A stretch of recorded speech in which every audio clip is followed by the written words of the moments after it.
So what I usually do is I start off by asking people to say and spell their name. Okay. My name is Norman Alconcel, Norman Alconcel. But when you fuse Norman Alconcel together, anal pops up in the middle. So Norman Anal Alconcel. Norm Anal Concept. Thanks for being with me. I really appreciate it. Thank you. By the way, my middle name is Henry. Okay. Norman Henry Alconcel, but it ruins the joke. That's fair. But shout out to my father Henry for giving me his name, and for my mother Norma for giving me her name, and for giving my sister none. She just got joy. Well, tell me about your childhood. Tell me about your parents. I grew up in a Seventh-day Adventist home to two Filipino immigrant parents that moved here in the late 70s. Very, very devout Christians, saved their virginity for marriage. My dad was a good-looking man. He looked like Jackie Chan, a young Jackie Chan. And women loved him, but he fought all the temptations and saved it for marriage. Only to bang my mom like 7 times in 15 years. So naturally some things went down and they split. But, you know, growing up in a, I don't like using the term broken home, a single parent home, it allowed me to get away with a lot of things that I probably wouldn't have been able to do if both parents were around.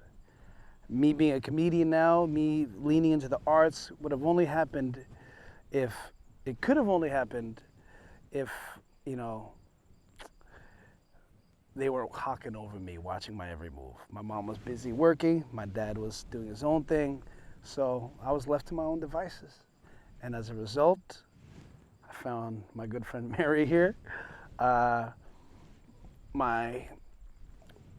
survival tactics kicked in growing up in the hood in Toronto community housing as the one Filipino guy amongst a group of West Indians and East Indians, and being the shortest dude, or one of them, I had to make sure that I was big in other ways, and it was through the things I said. It was my belief systems, my knowledge, my value systems, my principles, and then mix that with quick-witted humor. That was what saved me from getting beat up in the hood and from being a mark, being picked on around a bunch of hood motherfuckers that toted guns and, you know, pimped or sold weed or sold drugs of some sort. So I always grew up around, I don't like using the term thugs. We weren't thugs, we weren't idiots. We were just, I grew up around people that were involved in criminal activity, not by choice, but just by proximity. Like a lot of the kids I grew up in high school were sons of Hell's Angels. So my summer jobs would be planting weed in northern Penetanguishene, you know, or Bob Cajun, 10 to, you know, 1,000 plants, 1,300 plants in these marshes. When originally I was just up there cooking.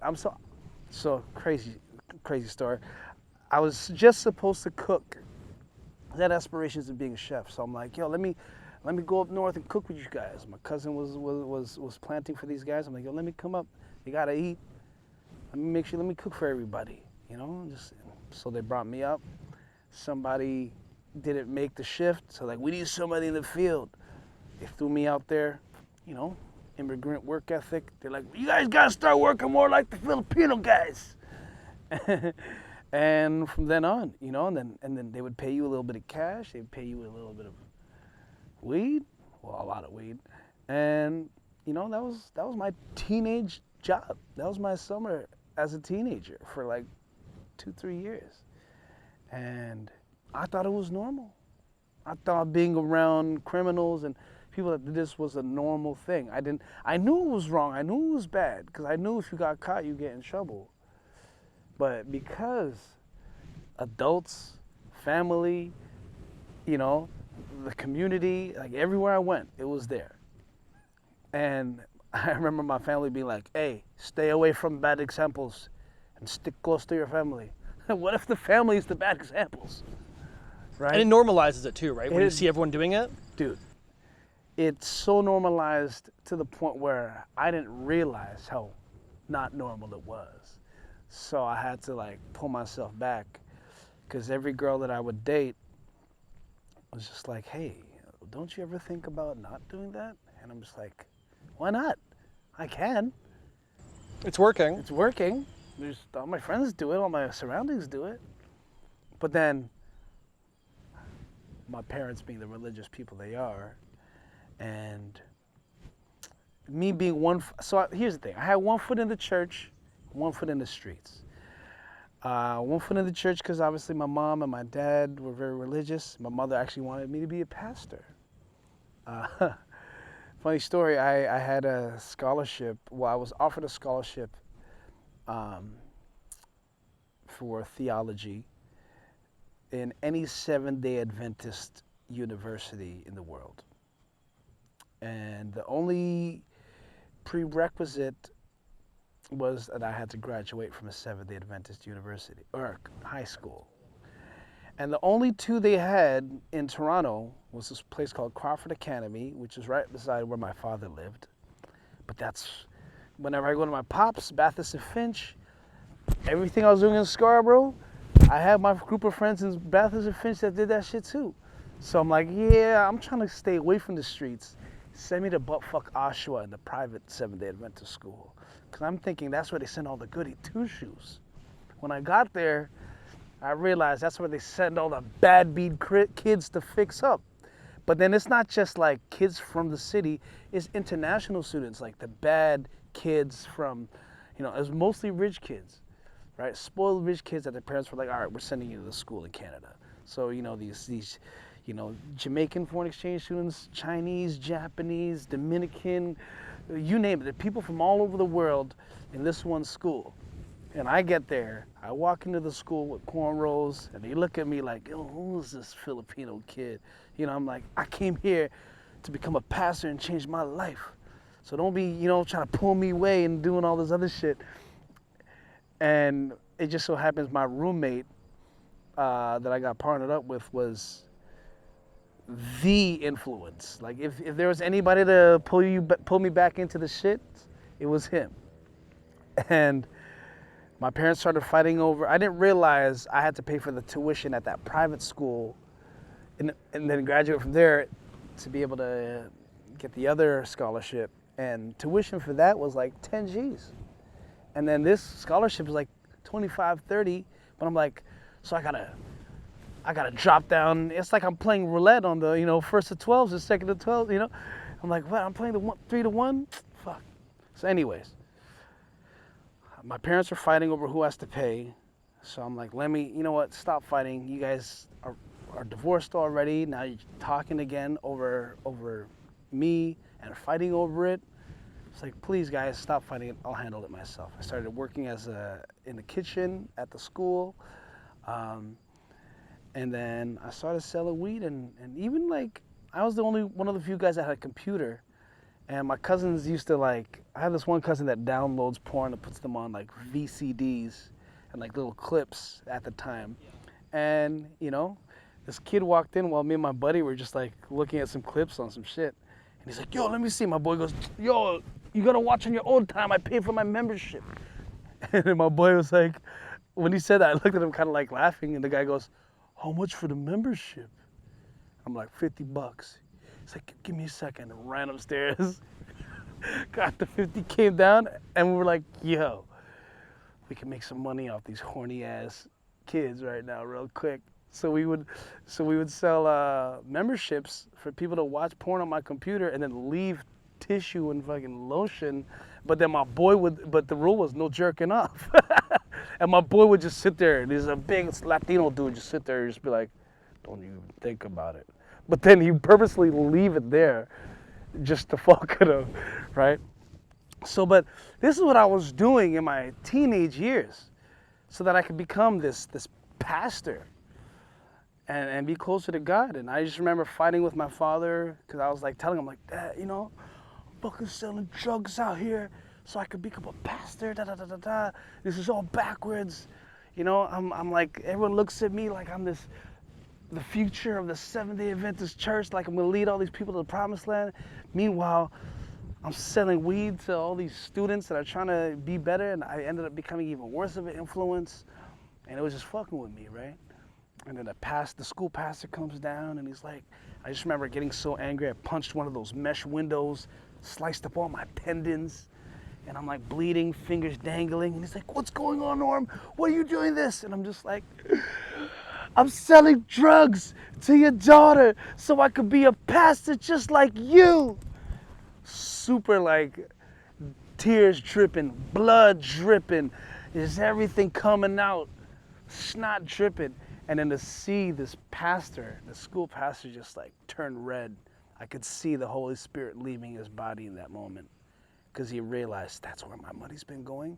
Because she started with like dollars, then she started coming with change, and then she started coming with American. I'm like, where are you getting this American money? You stealing this from your parents for sure. It's like it clicked in. I swear, a year later, I went to a Caravana. I was just partying at the parade, and I'm smoking a blunt. I'm like, oh, shit, please. I look to the side. It's the same pastor. He left the church and became a police officer. So he went on the same spiritual sabbatical that I've been on for the past, how many, 20 plus years. But I think that's what sums up my teenage years. But as a youth, I was a really, really good kid.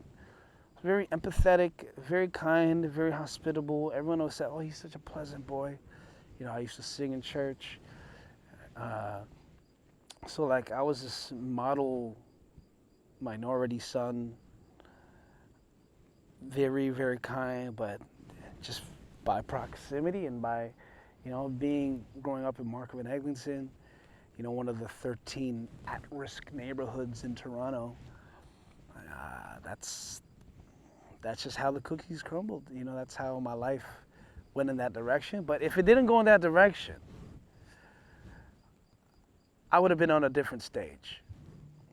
I'm on the comedy stages now, but I could have been on that church pulpit. You were made to be on stage. I was made to be on stage. I was made for people to listen to me and hear what I got to say, because I have a way of saying things and presenting things in a manner that's palatable. Like, I feel as a chef, you know, you're meant to either cater to people's taste buds and their flavor palette, or you're meant to introduce them to new flavors, right? And I like doing both. I like letting people, like, what do you like? Oh, you like chicken fingers and fries? Here, boom, I make some good chicken fingers and fries. You need to try this motherfucking, you know, this is special coconut curry fried some chicken, whatever. Let me switch it up and give you some new flavors. Just because I hate regular degular. My name is fucking Norm, all right? And I got Alconcel, so I got normal in my name already, right? Norm Al. So I've always tried to be far from it. I always tried to be out of the norm, far from the norm, do things that are not normal, to the point where that became a normal thing. And yeah, so where was I going with that?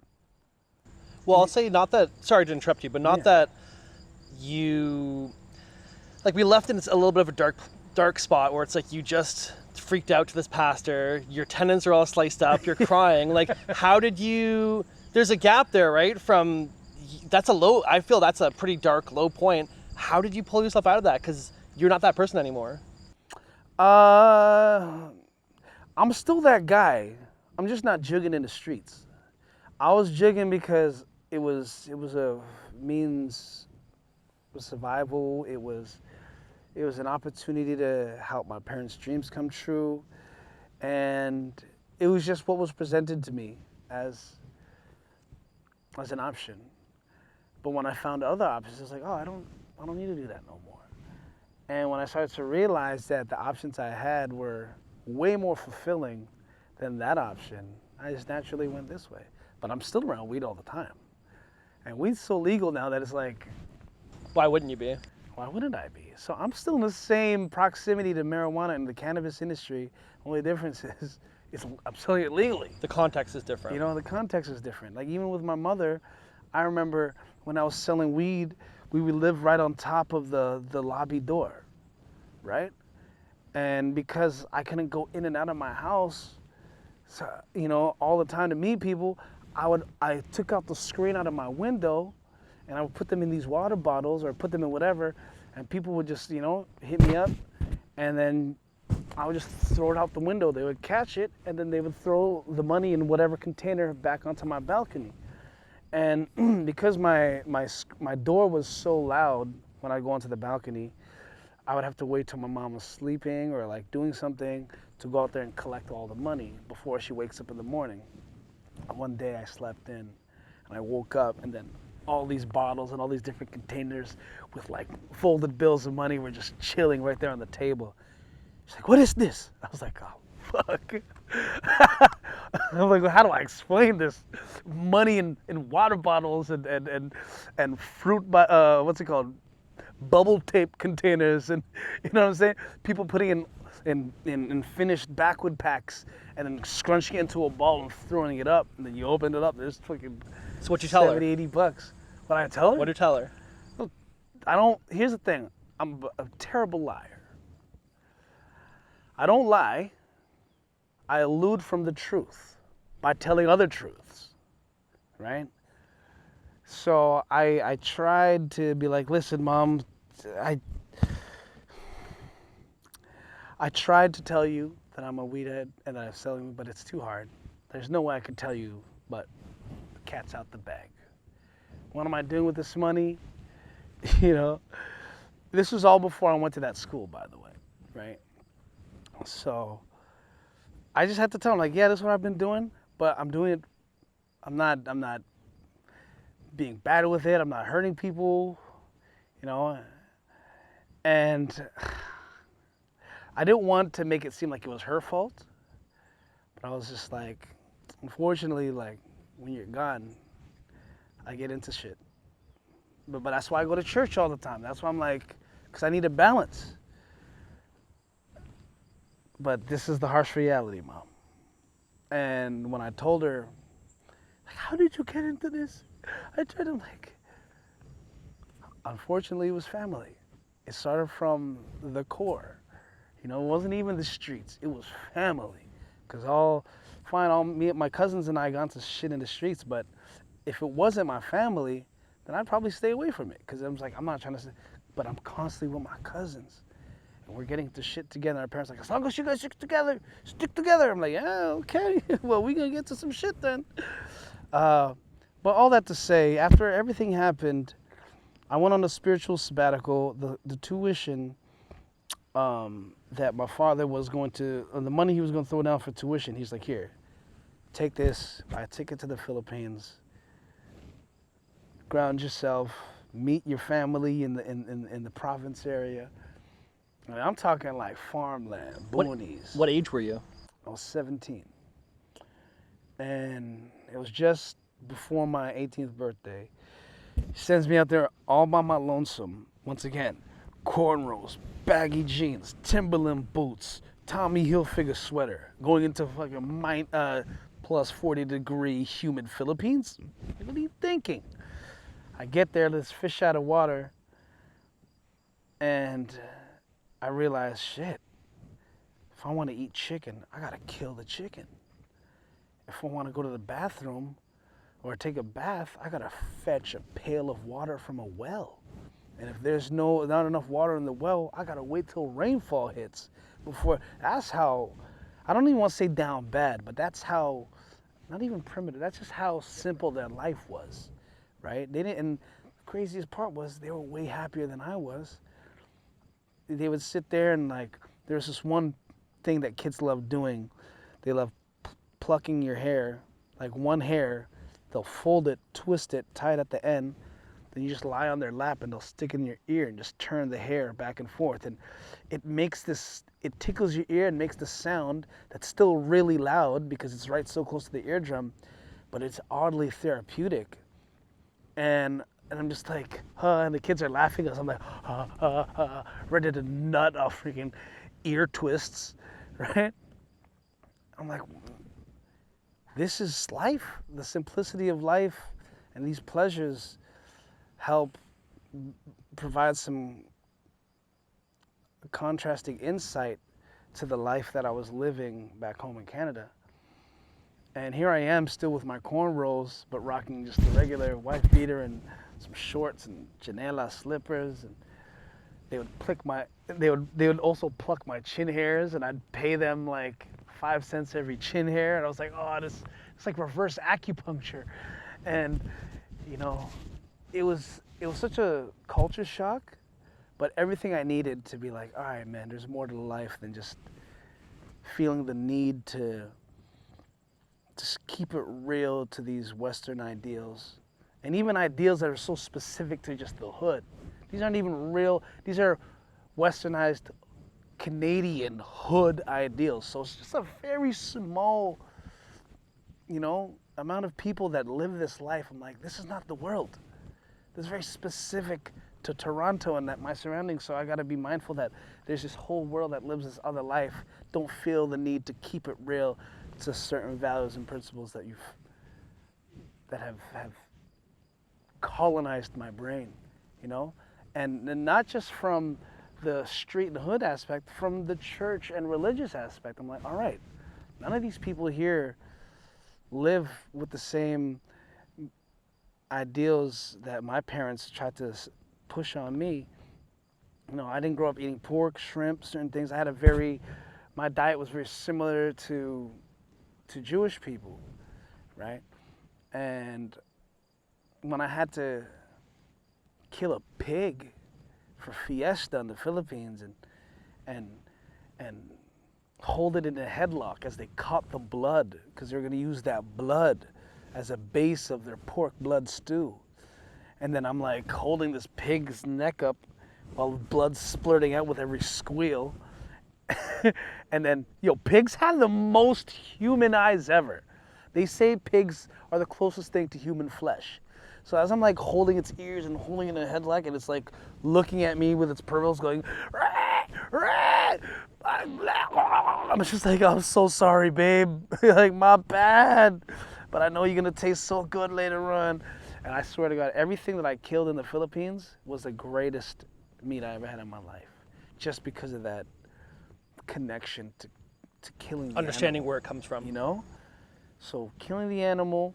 So funny story. My cousins so there was a goat we had, and they're like, okay, Ading, you want to kill the goat? Ading means younger brother, younger sibling, or younger, A youngin. Young, right? Ading, you want to kill the goat? I'm like, yeah, let me do this,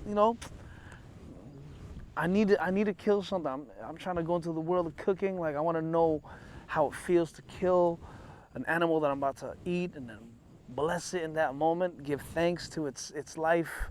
We skip that process, or that one specific, that really, really important integral part of eating. Like the reverence for the life that you're going to take. Right. And I just remember them giving me the dullest letter opener of a knife. And I'm like, this is what you guys really use out here? Like, okay, Ading. So they would hyperextend the legs back, tie up the legs. So pretty much the goat's legs are just flipped around now. They tie its legs up, throw a rope over the tree, over a branch, pull it up so it's hanging, so the blood comes down to its jugular. And they're like, okay, now stab it in its throat, right in the jugular. Or as they say, in the jugular. Okay, Ading, stab it in the jugular. So I'm like, all right, I'm holding its fucking head up, and it's just going, nah, nah, nah, nah. I'm like, all right, here we go with this dull-ass knife. With all my might, pow, just boonk, bounces right off. And I'm like, oh, that feeling of just trying to stab something and bouncing the resistance, and then it going like even louder. So I'm like, oh fuck, do it again. Still doesn't budge, but now I puncture it from the inside. So now blood's coming out of its mouth and it's gargling. I'm like, Cousins are laughing. I'm like, fuck you. Pissed. It's like, fuck. Crack. Pierce it. Now it's slowly dying, bleeding out. Cousins are on the floor, just dying hysterically. The one cousin that speaks English goes, I think it was a prank. I was like, what? And he pulls out the sharpest knife. He's like, this is the knife we use. We give you a butter knife. I was like, oh, you fucking assholes. But they're like, you did it. You did it. We couldn't believe you did it. And they were just like, rejoicing. I was like, fucking right, I killed a goddamn goat. You know what I'm saying? But it was those moments. That was like a very coming of age moment. I'm like, all right, I went from hood street kid, listening to hip hop, Wu-Tang, Nas, Mobb Deep, to being in the Philippines, killing chickens, goats, and slaughtering pigs, while listening to David Gates and Bread. Like, baby, I'ma want you. Baby, I'ma need you. Such a huge shift in the life that I was living, that when I finally came home, it was like, there's no way I could be that same dude. There were still remnants of him, because I still came home, I still saw my friends, I was still selling, still doing what I was doing, but I was selling with the intent for it to slowly dissipate and disappear. And then but I went into chef school because I was like, I could sell weed to all the people in the industry, because if anybody knows about the cooking world, everyone smokes weed or everyone sells weed. People, either you're a drug addict, drug dealer, struggling actor or performer, or ex-convict, but the people that work in kitchens tend to be the same people. So I went in there I went to chef school trying to sell weed and whatnot, so I could pay for my tuition. The exact same shit I was doing in the private 7-day Adventist school. But then it was because of weed, and I'm bringing up weed all the time because weed has helped me build the relationships that I still have to this day. It taught me what a real friend is and what a customer, like the difference between a customer and a friend. Because once I stopped selling weed, I was like, oh, fuck. 80% of these people weren't my friends. And that fucked with me. Because I was like, man, I'm a good dude. People smoke, come to my place, they smoke, we eat, I cook. And it fucked with me. I was like, I was never their friend. I was just their dealer. Mind you, I made a lot of money off these people. So I'm okay with it, but I'm also like, that fucked with me. It was a wake-up call. It was a wake-up call because it's like, all right, it's time to make meaningful moves now, not just money-driven moves and that. And half the reason I also sold weed was because I thought I was creating relationships. So when I realized those weren't real relationships, at least I knew how to differentiate the two, but also how not to get too attached to people. Because I would put people on, I would get taken advantage of because I was just so kind and just wanted to be cool with everybody. But then I realized I was also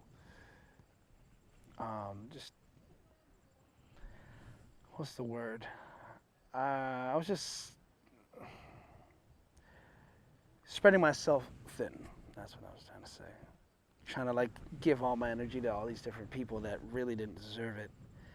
And now I just have this like, this small group of friends that are like, that I remember being as a teenager growing up being like, I wish I had a core group of friends. Because it was really just my family that was my core group. Because I was the guy that would jump from table to table in the cafeteria, cool with everybody, but not having one core group. So, in a weird way, when everybody filtered out after I stopped selling weed, that's where my core group revealed itself. And I was like, oh, I didn't have to look all this time. I just had to cancel some shit out, and they would bubble to the surface. And yeah, man. Everyone's like, Norm, you know so many people. I'm like, but do I? It's different. Right. Well, you got ahead of me a little bit because I was going to ask, like, what the next, you were saying, like, you wanted the next choice to reveal itself, and it sounds like that was cooking. Mm-hmm. So why aren't you a chef? Because you cook great. Like, I don't know if I've ever actually eaten your food, but I've seen plenty of it on your stories, and, like, you're a great chef. You know how to cook. You know what you're doing. Why'd you not do that? I'm not a good industry chef. I enjoy, one thing I didn't mention about weed makes people happy at first. Not everyone, but at first, like, the idea of weed is an escape. It's to make you feel good. Food makes people feel good when you present it in the right way.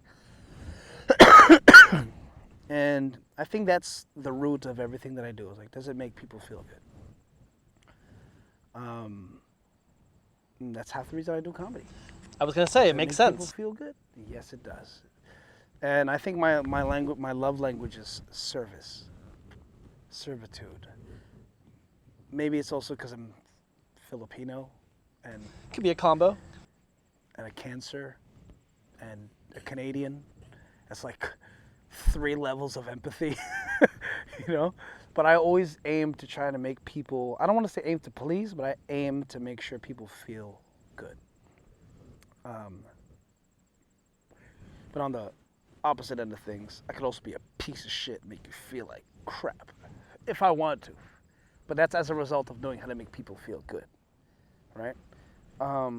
So I got into cooking because A, the weed transferred into that world, and B, because I enjoyed cooking for my friends. I was always known for throwing these dope summer birthday barbecues, and I would infuse weed and everything into the mix. So I was like the first weed chef that I've ever met. I don't know anybody that did it before me. I was doing my very merry dinner parties back in like 2006, 2005, even before that. But I just remember being the first to do it in Toronto, that's for sure. People could, be like, no, you weren't the first, whatever. Maybe I wasn't. But around my peoples, which is, I know a lot of motherfuckers, no one was doing it. So just naturally, cooking was the next step, going into that world. But then I didn't like the industry. I didn't like the hours. I didn't like the people I was working with. So I was like, I did it only because I knew how. And I was never used to working a regular job because I was so used to selling weed and just hustling that the cooking world and that just went hand in hand. And then when my ex at the time was like, showing me, like, hey man, you gotta switch up or I'm out. So I went to social work and into the nonprofit sector. And I created this nonprofit organization called United. I started working with this company called Manifesto. It's like this urban arts and culture festival. I think they're 17 years in. But it's been going on for a long time. They just finally put it on hold this year. But through working with that nonprofit organization, I ended up starting my own to work with the 13 at-risk youth neighborhoods in Toronto. And I just started so I took what I learned in throwing barbecues for my friends and started throwing these block parties for the hoods. But in trying to fast track and catch up for all the years of like not going to school or whatever, or not doing all this stuff, I stopped selling weed, cold turkey, and just started working tirelessly in becoming this non-for-profit social working sector dude. But because of that, my girl had me from this, I'm available anytime. I'm on a hustler's freaking schedule, you know? I can make money whenever, I can clock in, clock out whenever I need. So you have me at your disposal. Once I started working a real job and started like trying to catch up, now I'm working 10-hour, 12-hour days trying to be this guy. She fell out of love with me. So it's crazy that I try to be a better person, lost somebody. I try to be a better person for that person, but lost her as a result. Should have just stayed being me. I would have lost it the same way, right? But going legit wasn't really the best thing for me at first, but it was necessary for me to start seeing my life outside of, selling drugs. People are like, yo, it went legal, man. You should have just transitioned. I was like, At that point, I was like, I don't know how to do it. I don't know how to do it legally. I'm so used to do it illegally that I don't want to do it that way. I want to do it how I was doing it, and I don't want to have to succumb to the man's way of doing things. So. And there's plenty of problems with the legal industry too. Oh, buddy. The environmental aspect of it, the amount of garbage and trash that I see. Fine, regulations, you got to put it in, children's safety packaging. Guess what? You're fucking up the children's home by throwing all this garbage around. That's not protecting the kids, right? And when can we start holding parents accountable and saying, yeah, how about just make sure you raise your kids well enough so that they and even those that raise their kids well enough, somewhere down the line, you can get tempted to try some shit, and then now you're caught up, right? My mom is the greatest mother alive. I don't care what anybody says. She's my mama. She's the greatest mother alive. She doesn't deserve 90% of the bad shit that I did, but I still did it. Not because I wanted to spite her, because it just ended up, that's how the cards were dealt. And I can't take it back, but you never know who's going to get affected or influenced. They could have the best upbringing. Like, I technically should never have been in this shit, but it found me. It found me, and I am here. So, all that being said, I still have this crazy relationship with Mary. There's so many situations in my life that allude back to Mary. Like, I have this one funny new joke where I was in LA and I almost got robbed. I was in Koreatown, and late night, I just wanted to smoke a blunt, went downstairs from my hotel, started smoking on the parking lot, and this old Korean war vet looking security guard just starts storming towards me, and he's like, no smoking on the property! No smoking! I'm like, yo, chill, bro. He's like, no smoking on the property. He just points over to the sidewalk. So I walk over to the sidewalk, continue smoking in peace, and this good kid, Mad City style Kendrick Lamar minivan screeches to a halt right in front of me, and these two cholos are like, hey, yo, Holmes, where you from, homie? And I knew that was a rhetorical question, so I'm just like, try to play it cool, like, from around here. And they're like, nah, homie, you ain't from here, give us your wallet. And I just try to diffuse shit with humor, so I'm like, wallet, yo, who cares a wallet nowadays? You got tap? And like, oh, you think you're fucking funny, fool? Sliding door opens, two other cholos come out. And they start lifting up their waistbands. I'm like, fuck, While the people start lifting up the waistband while they're walking up to you, you know it's about to go down. So I'm like, fuck. I'm like, you know what? If I'm gonna go out with a bang, if I'm about to get fucked up by these vatos locos, forever cholos, fuck it. My weed head ass takes one final blunt, or pull from the blunt, like, Bobby Shmurda throw the blunt in the air, and I'm just like, all right, square up, here we go. And in that last toke and puff, as these guys are running up on me, all I hear is, I told you not to smoke on the property. And this Korean man is walking towards me. Because mind you, I was on the sidewalk, but I started backing up because these guys are running up on me. And that last cloud of smoke alerted Korean dude. And he's like, I told you not to smoke. And I'm looking at him like, bro, do you not see what's about to happen? And then the guys look at the Korean guy, look at me. They're like, they realize it's not worth it. They're like, yo, fuck, let's get out of here, Holmes. And they jumped in the whip and drove off. And I go to the old man, I'm like, yo, sir, do you not realize you just saved my fucking life?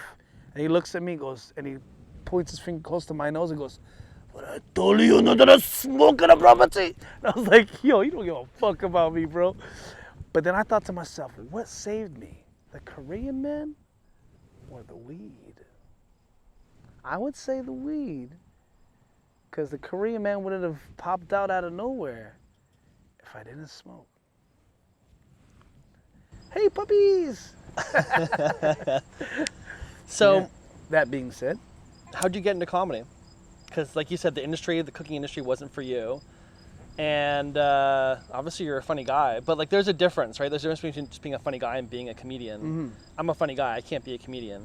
How'd you get into comedy? Well, like I said, growing up in the hood, using humor and my charm to diffuse uncomfortable situations was how I fit in and how I got out of a lot of things, or got into a lot of things. So naturally, and I was always a performer. I used to sing in church. You know, Filipinos love to sing. But I've always had singing in my blood. I wanted to be an R&B singer once upon a time. I wanted to be the Filipino Cisco. So performing was already in my blood. I used to really love the Mickey Mouse Club. Back when Justin Timberlake, J.C. Chavez, Britney, Christina Aguilera, friggin' Felicity, what's her name? Carrie, I forget what her name was. But the girl that played Felicity, she was on it. There's a whole bunch of people in the Mickey Mouse Club, and I used to watch it because my sister loved it. And I would just watch it in secret, you know? And I'd hate that I'd like it. And I'm like, oh, these guys are, you know, I could do that. I could sing covers like these young guys. But then later on in life, I still always had this itch to perform. Like I tried rapping, and I was like, I can't be a rapper. Who am I kidding? I don't shoot guns and do all that stuff. And at the time, you know, that's all. 50 Cent was at his peak. So I'm like, am I really talking about shooting guns and all that shit? Nah, man. So I went into, I just went into, because I was always around rappers and musicians and producers. Because once again, I was allowed to hang in these studio sessions because I was providing the best weed. Right? And vibes. And when they're like, yo, Norm, yo, drop a quick harmony on this, I'll do some background vocals just because I could. And eventually, where's my train of thought going? Oh yeah, so eventually, remember the time when Smack DVD, Juice DVD, and all these like different street DVD magazines were a thing? So they had one in Toronto called Daps. Daps, the series. And this dude hit me up, was always in the studio sessions, was like, yo, if you ain't rapping no more, you got presence, you got charisma, will you be in front of the camera and interview the rappers? I'm like, fuck yeah, let's do this. So in doing that, I met more people. I became comfortable in front of the camera, comfortable in using my humor to talk to people beyond just conversation. And then that led to this idea of being on camera and acting and doing commercials. And I just started getting like a 1-2 gig here, and then I got pulled onto the, while I was walking through Fairview Mall one day, I just saw these tryouts for the Much Music VJ search. And I just wanted this free t-shirt. So I was like, hey, let me get one of these shirts. And like, you gotta audition or do something on, you gotta do something on stage. So I just went and did my thing, made everybody laugh. I had to sing a song. They had like a hat. You had to pick a song and then a genre to sing it within. And I chose Old MacDonald and opera. So I'm like, oh shit, okay, Old MacDonald. I'm like, all right, I don't know if I could do this. And I just went off and everyone's like, ah. So like, yo, you gotta audition. So I auditioned real quick. They gave me a call. I just remember I was talking to the producers. When I answered, I saw Much Music and whatever. I just answered, I'm like, hello. I just pretended to talk as a girl. And I was pretending to be my sister. And I was just bigging myself up to the producers. Like, oh, my brother's so fucking funny. And they're dying of laughter. And like, you know what's the craziest part about him, though? That it was him talking this whole time to you, just totally lying. And they were just like, okay, no, you're on. So then I was on the Much Music VJ search in 06, and that was the most watched Canadian television show in Canadian television at the time in 06. And then I started getting these different looks now where people are like, hey man, we see you on TV, you're so funny, rah, rah, rah. Then I auditioned for this musical theater play that was being turned into a web series. And I was playing a jail drug dealer named Hookups. So I'm just like, haha, art imitates life. Perfect. I'm gonna body this role. And then that led to me meeting this dude named Ron Jossel. Shout out to you, Ron, OG. And this guy challenged me. He's like, you're funny, tell me something funny. And then I told him a little, common bar story I tell him about racial bobble, how everybody has their own racial bobblehead.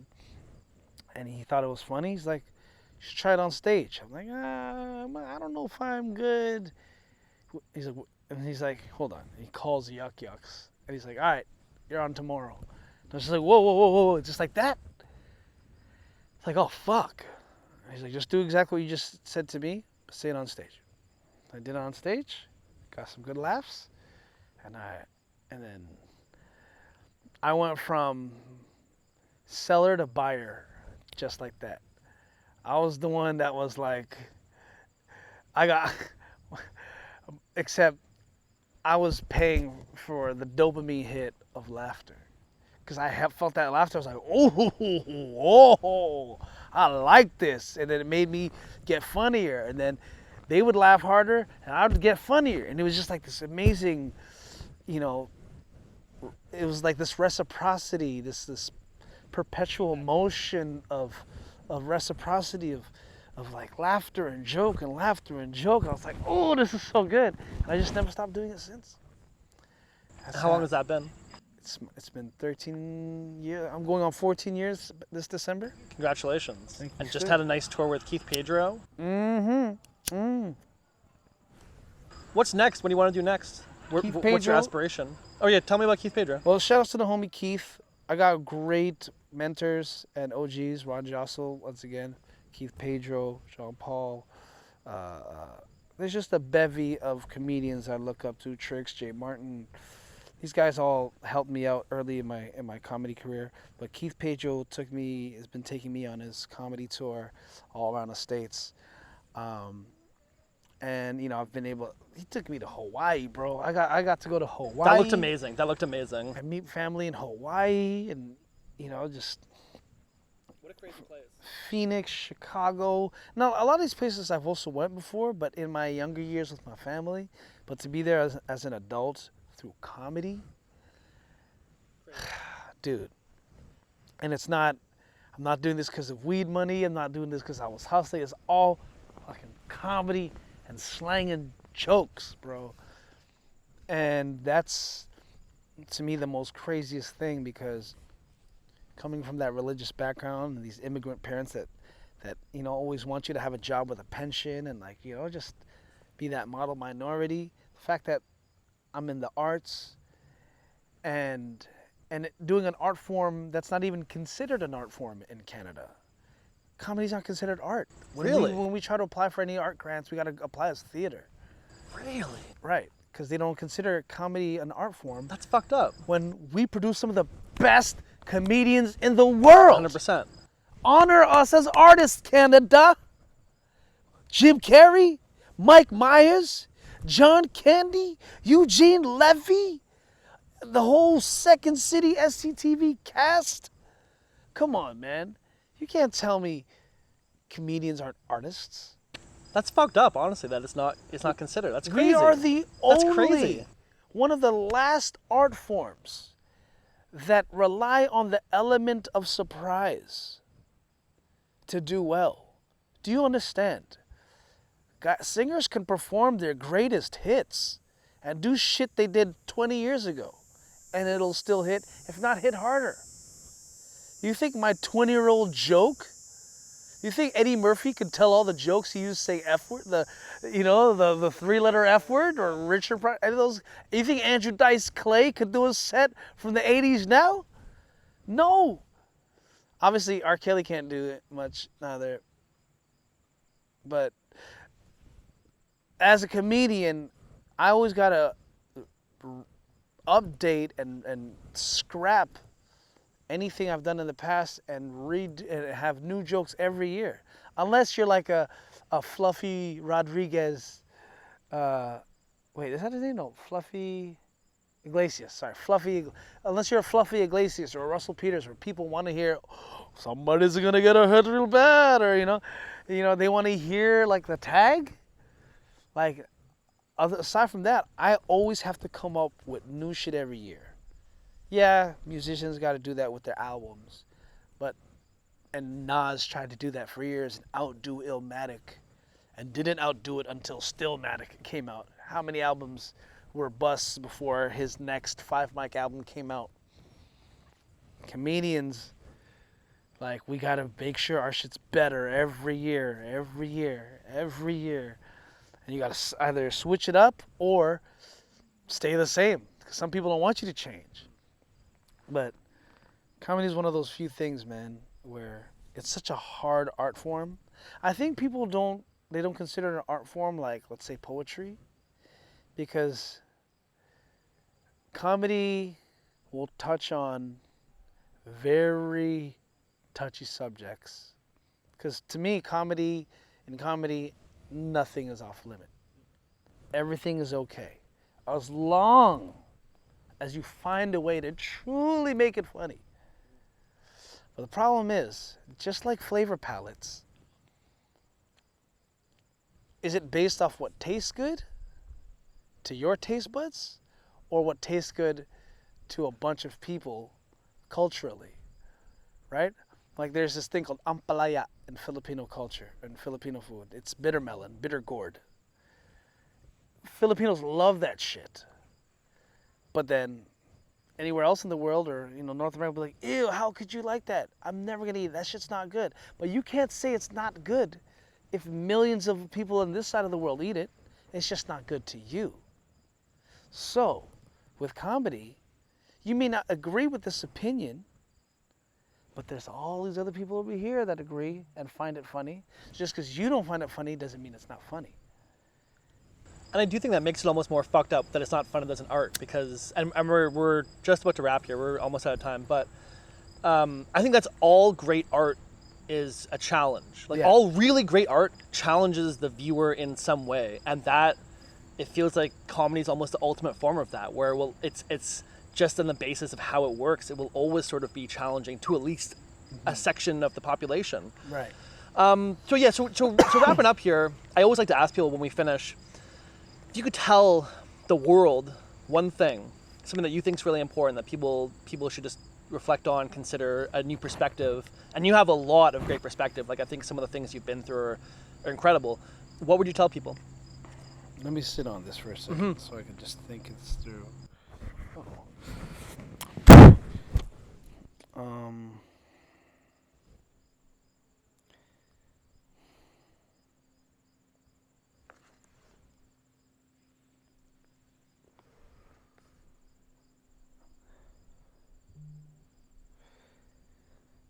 The things that are coming to my mind right now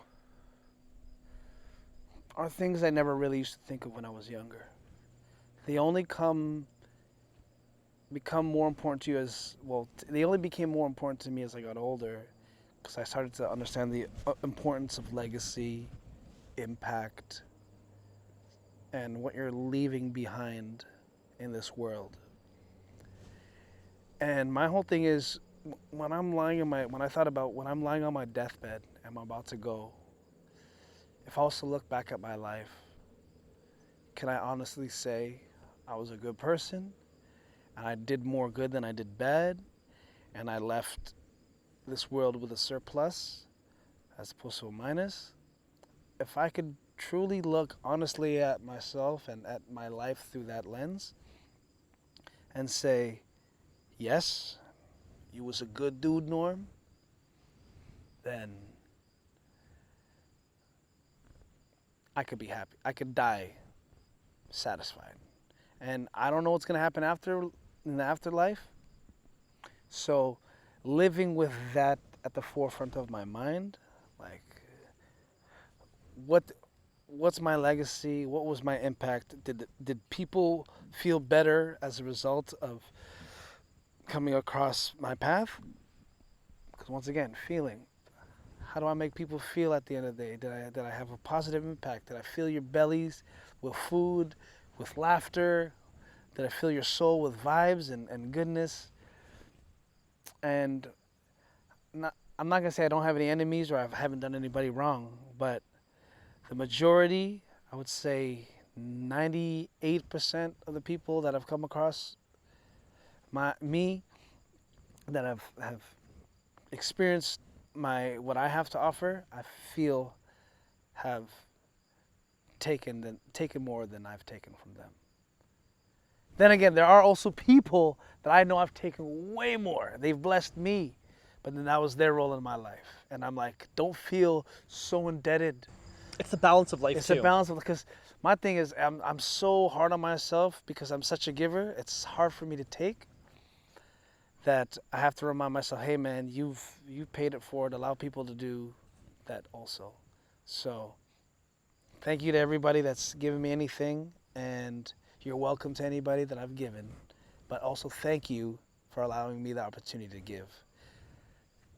Just be a good person, be kind, leave a positive impact and a good legacy, whether it be with your family, with your friends, with your work. We can't be perfect, obviously, but just at least do your best in trying to make a positive impact. As cliche as it sounds, it's a cliche for a reason. And thank you, Norm. Thanks for talking to me, man. This is great. This is really great. Thank you for having me, man. I I don't know where we're gonna go with this, but we went there.